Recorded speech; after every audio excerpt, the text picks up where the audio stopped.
something, I'm right there with Christy Brock.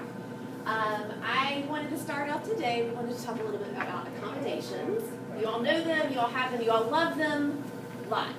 I just wanted to let you know that, and you know this, accommodations are legally binding. What's in that IEP are things that we have to provide. And there are actually times, at least one time when a teacher has been held liable, financially liable for deliberately not doing them. There's a teacher who said, no, I will not read that aloud. I refuse. We don't do that in my class. And he was held liable for like $5,000, $10,000, which is pretty bad. So, apart from the fact that you want to do what's good for students, keep that in mind as well. We really are working on making the accommodations manageable and to make sure that it really is what the student needs.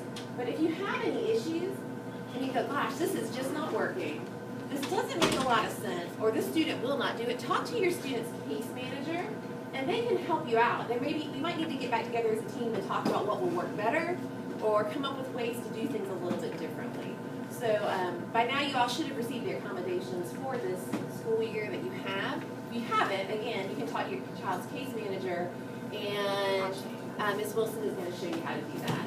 So that's just a quick little blurb about accommodations, and we'll go on from there. Okay, so you may already know this, but just to be sure, when you have your students up in Power Teacher, you can see, if you do a quick lookup of their classes, a list schedule, you can see who their caseload teacher is. You might hear them called their case manager, you may hear them called their caseload teacher, you may hear them called their team leader, but that's the person that writes their IEP. So that's the special ed teacher that is responsible for that child. They can be a great resource because they should know more than really anyone else about maybe the family background. They may know why that accommodation is there because they were in the IEP meeting where that accommodation was determined to be necessary to give the child access, which is the only reason why we have accommodations to begin with. But if you don't know where to find it, it's if you go into a class, and I'm just going to pull up some random student.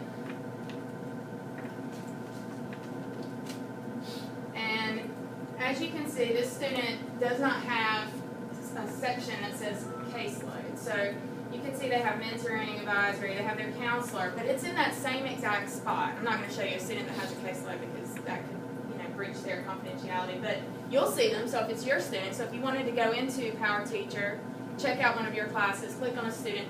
We checked all of these over the past few weeks to make sure that they were all correct. So you should be able to find that person. That should be your first contact. So I have a special ed student in my classroom. Maybe I'm not sure how to help them, or there's an accommodation that I'm supposed to give them and I'm not really sure how I'm supposed to go about doing that. You need to contact that person first. If that person doesn't respond or they don't give you an answer that you need, typically they would come to one of us, but then you could also come to one of us. Like that, maybe that person is out that day or something and you need to talk to them. But we shouldn't be your first contact. That caseload teacher should be your first contact because they should know the most.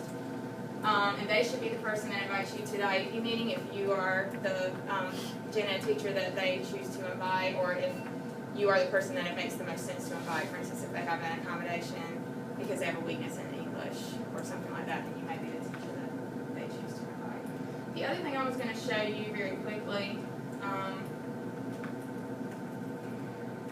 do you guys remember getting all those terrible verification forms probably in your boxes, or you maybe had teachers walking around looking like they were panicked trying to get these signatures on this page to make sure that we can prove to the state that we have given you their accommodations, that you have verified that you've received them.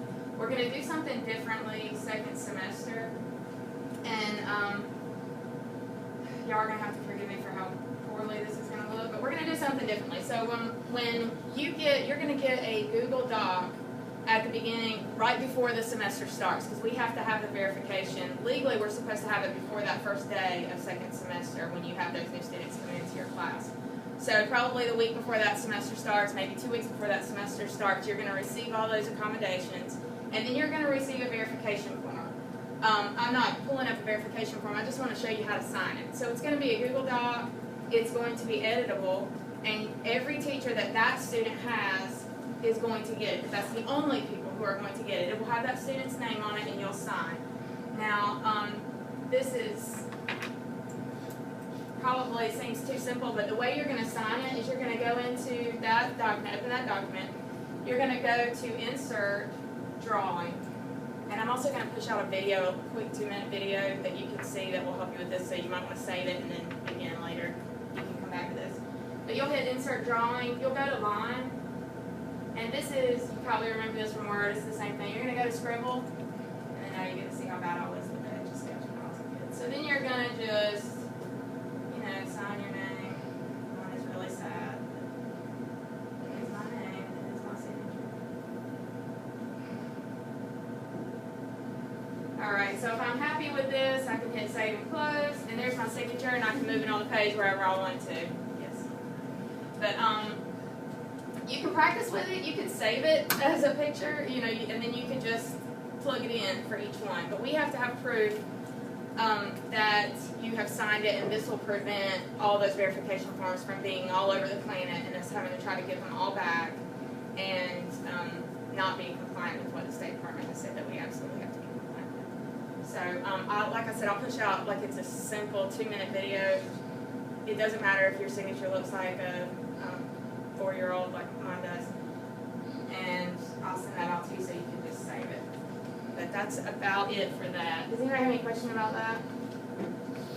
No. Anybody have a question about how to find the caseload teacher? You probably already do that all the time, but just in case you haven't or didn't know that it was there. All right.